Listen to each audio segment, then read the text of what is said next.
اکابرین کے نزدیک ایسی نماز جو ان صفات عالیہ سے خالی ہو وہ نہ ہونے کے برابر ہے۔ نمبر 1، حضرت سفیان ثوری رحمۃ اللہ علیہ رضی اللہ عنہ فرماتے جس نماز میں خشوع حاصل نہ ہو اس کی نماز درست نہیں ہوتی۔ 2، حضرت حسن بصری رضی اللہ عنہ فرماتے جو نماز حضور قلب کے ساتھ دل کے گہرائیوں کے ساتھ ادا نہ ہو تو عذاب کے زیادہ نزدیک ہے۔ 3، حضرت معاذ ابن جبل رضی اللہ عنہ فرماتے کہ جو شخص نماز میں قصدن دیکھے اس کے دائیں بائیں کون کھڑا ہے اس کی نماز نہ ہوگی۔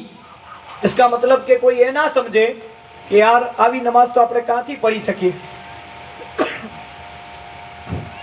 ہماری اکابرین جن کے اقوال تحریر کیے گئے لکھے گئے کتابوں میں وہ ہے جن کے پیش نظر ہمہ وقت قرآن اور حدیث ہوتی تھی، اور قرآن و حدیث میں ہمیں اس بات کی تعلیم دی گئی ہے کہ ہم مؤدب ہو کر خشوع کے ساتھ نماز ادا کریں۔ اللہ عز و جل نے انہیں ارشاد فرمایا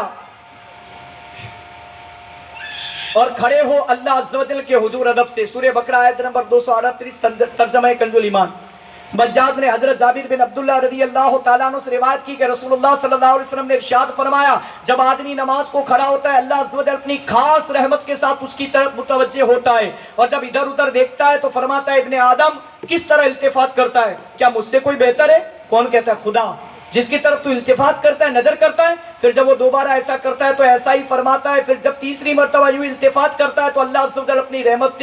خاص کو اس سے پھیر لیتا ہے۔ قرآن و حدیث اور اقوال اکابرین کے بعد فقہی مسئلہ ضرور ذہن نشین رکھے، ادھر ادھر منہ پھیر کر دیکھنا مکروہ تحریمی ہے، چاہے کل چہرہ پھر گیا ہو یا بعد، اور اگر منہ نہ پھیرے صرف کن اکھیوں سے ادھر ادھر بلا حاجت دیکھے تو کرات تنزیہ، اور ایک بار کسی غرض صحیح سے ہو تو اصلاً کوئی حرج نہیں بہار شریعت۔ حضور صلی اللہ علیہ وسلم نے ارشاد فرمایا کہ جو شخص نمازوں کو اپنے وقت پر پڑھے اور اس کے لیے وضو بھی اچھی طرح سے کرے اور کھڑا بھی پورے ادب و وقار سے ہو اور اس کے خشوع اور رکوع اور سجود بھی مکمل درجے سے کرے تو نماز نہایت روشن چمکدار بن جاتی ہے، اور نمازی کو دعا دیتی ہے کہ اللہ تعالیٰ عز و جل تیری بھی ایسی حفاظت کرے جیسی تو نے میری حفاظت کی۔ اور جو شخص نماز بے وقت پڑھے وضو بھی اچھی طرح نہ کرے اور اس کا خضوع اور رکوع اور سجود پورے نہ کرے تو نماز بری صورت کو سیاہ رنگ میں بد دعا دیتی ہوئی جاتی ہے کہ اللہ تعالیٰ تجھے بھی ایسا ہی برباد کرے جیسا کہ تو نے مجھے برباد کیا۔ اس کے بعد وہ نماز پرانے کپڑے کی طرح لپیٹ کر نمازی کے منہ پر مار دی جاتی ہے۔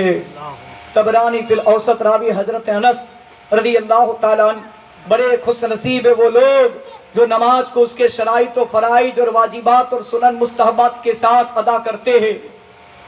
اور جن جن چیزوں کا تعلق نماز سے اس پر نگہبانی کرتے کہ ایسی نماز ان کے لیے نور نور روشنی دنیا اور آخرت میں۔ حقیقت یہی ہے کہ جو نمازوں پر جتنی محافظت کرتے ان کے لیے اجر و ثواب کے اتنے ہی پروانے، اور جس قدر جو کوتاہی سے کام لیتے اسی قدر ان کے اجر و ثواب میں کمی ہو جاتی ہے۔ حتیٰ کہ بعض وہ بد نصیب ہوتے جو لوگوں کے سامنے تو نمازی ہوتے مگر وہی نماز جو وہ ادا کرتے ان کے منہ پر مار دی جاتی ہے، جس میں ذلت و رسوائی کے علاوہ کیا ہے۔ تاجدار مدینہ صلی اللہ علیہ وسلم نے ارشاد فرمایا کہ آدمی نماز سے فارغ ہوتا ہے اور اس کے حساب کا 10واں حصہ لکھ دیا جاتا ہے، اسی طرح باج کے لیے 9واں، باج کے لیے 8واں، 7واں، 6واں، 5واں، 4تھا، تہائی، آدھا حصہ لکھا جاتا ہے۔ ابو داؤد راوی حضرت عمار بن یاسر رضی اللہ تعالیٰ عنہ دوسری حدیث مبارکہ ہے، ارشاد فرمایا بندے کا نماز میں وہی حصہ ہے جو اس نے سمجھا۔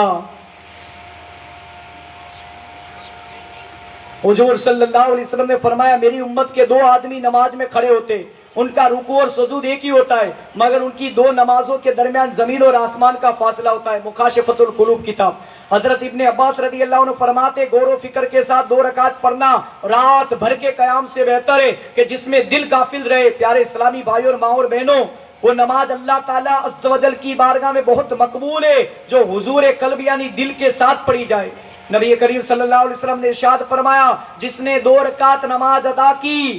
کہ ان میں دنیا کی کوئی بات دل میں نہ لایا تو اس کے تمام گناہ سابق یعنی پہلے کے گناہ جو جان بوجھ کر یا انجانے میں کیا اللہ اپنی رحمت سے نماز کی برکت سے معاف کر دیے جائے گے، اس کے سارے گناہ اللہ معاف کر دیتا ہے۔ مکاشفۃ القلوب۔ تاجدار مدینہ صلی اللہ علیہ وسلم نے ارشاد فرمایا جنت میں ایک نہر ہے جس کو العقی کشادہ کہا جاتا، اس میں ایسی حوریں خوبصورت لڑکیاں ہیں جن کو اللہ تعالیٰ عز و جل نے جعفران سے پیدا کیا ہے، وہ موتی اور یاقوت سے کھیلتی ہے اور 7000 زبانوں میں اللہ کی تسبیح پڑھتی ہے، اور اسی حدیث مبارکہ کے آخر میں کہ اور یہ کہتی ہے ہم اس کے لیے جو خشوع و خضوع یعنی سکون و اطمینان اور حضور قلب یعنی دل کے ساتھ اچھی نیت کے ساتھ نماز ادا کرتے ہیں، مکاشفۃ القلوب۔ اللہ تبارک و تعالیٰ کی بارگاہ میں دعائیں، اللہ تعالیٰ مجھے آپ کو ہم سب کو کہنے سننے سے زیادہ ان ساری باتوں پر عمل کرنے کی توفیق عطا فرمائے، بیان کی غلطیاں اور تمام گناہ معاف فرمائے، اللہ عمل والی زندگی نصیب فرمائے، آمین بجاہ النبی الامین الکریم صلی اللہ علیہ وسلم۔ صلاۃ و سلام کے لیے کریں۔